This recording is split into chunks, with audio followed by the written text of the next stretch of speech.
Today's story is Sweetheart Roland from the Brothers Grimm fairy tales. There was once upon a time a woman who was a real witch and had two daughters, one ugly and wicked, and this one she loved because she was her own daughter, and one beautiful and good, and this one she hated because she was her stepdaughter. The stepdaughter once had a pretty apron, which the other fancied so much that she became envious, and told her mother that she must and would have that apron. "Be quiet, my child," said the old woman, "and you shall have it. Your stepsister has long deserved death. Tonight, when she is asleep, I will come and cut her head off. Only be careful that you are at the far side of the bed, and push her well to the front." It would have been all over with the poor girl if she had not just been there standing in a corner and heard everything. All day long she dared not go out of doors, and when bedtime had come, the witch's daughter got into bed first so as to lie at the far side. But when she was asleep, the other pushed her gently to the front and took for herself the place at the back, close by the wall. In the night, the old woman came creeping in. She held an axe in her right hand and felt with her left to see if anyone were lying at the outside. And then she grasped the axe with both hands and cut her own child's head off. When she had gone away, the girl got up and went to her sweetheart, who was called Roland, and knocked at his door. When he came out, she said to him, "Listen, dearest Roland, we must fly in all haste. My stepmother wanted to kill me, but has struck her own child. But when daylight comes and she sees what she has done, we shall be lost." "But," said Roland, "I counsel you to first to take away her magic wand, or we cannot escape if she pursues us." The maiden fetched the magic wand, and she took the dead girl's hand and dropped 3 drops of blood on the ground, one in front of the bed, one in the kitchen, and one on the stairs. Then she hurried away with her lover.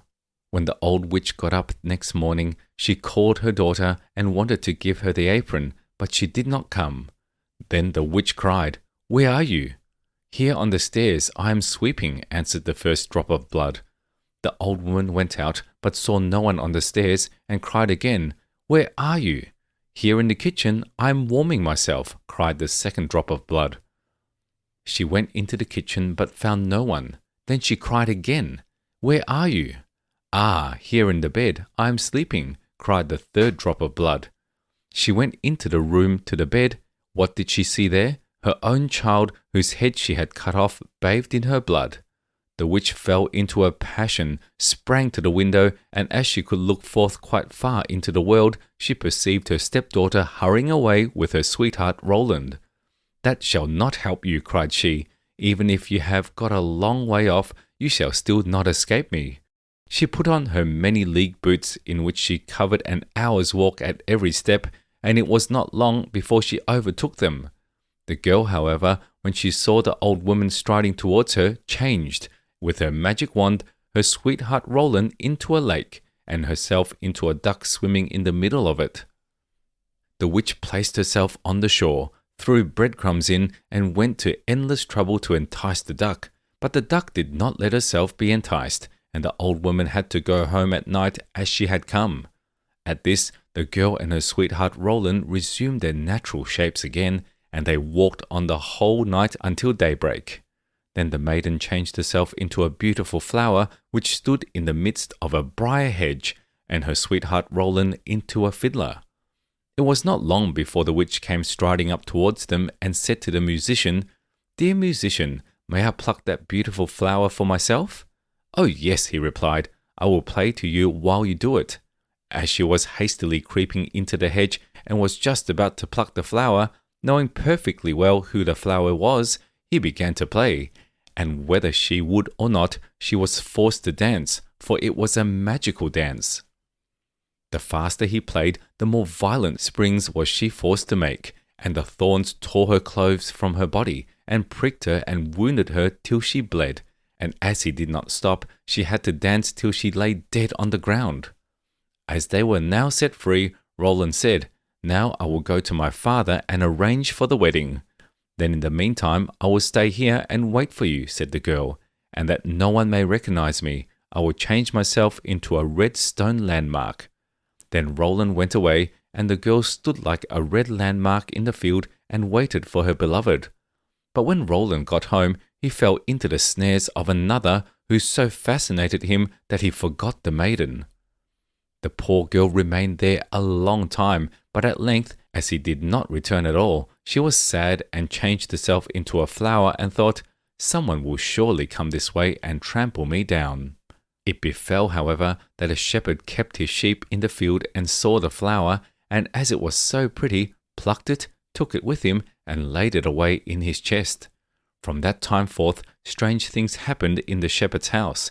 When he arose in the morning, all the work was already done, the room was swept, the table and benches cleaned, in the hearth was alight, and the water was fetched, and at noon, when he came home, the table was laid and a good dinner served. He could not conceive how this came to pass, for he never saw a human being in his house, and no one could have concealed himself in it. He was certainly pleased with this good attendance, but still at last he was so afraid that he went to a wise woman and asked for her advice. The wise woman said, "There is some enchantment behind it. Listen very early some morning if anything is moving in the room, and if you see anything, no matter what it is, throw a white cloth over it, and then the magic will be stopped." The shepherd did as she bade him, and next morning, just as day dawned, he saw the chest open and the flower come out. Swiftly he sprang towards it and threw a white cloth over it. Instantly the transformation came to an end, and a beautiful girl stood before him, who admitted to him that she had been the flower, and that up to this time she had attended to his housekeeping. She told him her story, and as she pleased him, he asked her if she would marry him. But she answered no, for she wanted to remain faithful to her sweetheart Roland, although he had deserted her. Nevertheless, she promised not to go away, but to continue keeping house for the shepherd. And now the time drew near when Roland's wedding was to be celebrated, and then, according to an old custom in the country, it was announced that all the girls were to be present at it and sing in honor of the bridal pair. When the faithful maiden heard of this, she grew so sad that she thought her heart would break, and she would not go thither, but the other girls came and took her. When it came to her turn to sing, she stepped back, until at last she was the only one left, and then she could not refuse. But when she began her song, and it reached Roland's ears, he sprang up and cried, "I know the voice, that is the true bride, I will have no other." Everything he had forgotten, and which had vanished from his mind, had suddenly come home again to his heart. Then the faithful maiden held her wedding with her sweetheart Roland, and grief came to an end, and joy began. We hope you enjoyed the story. Subscribe for more. See you next time.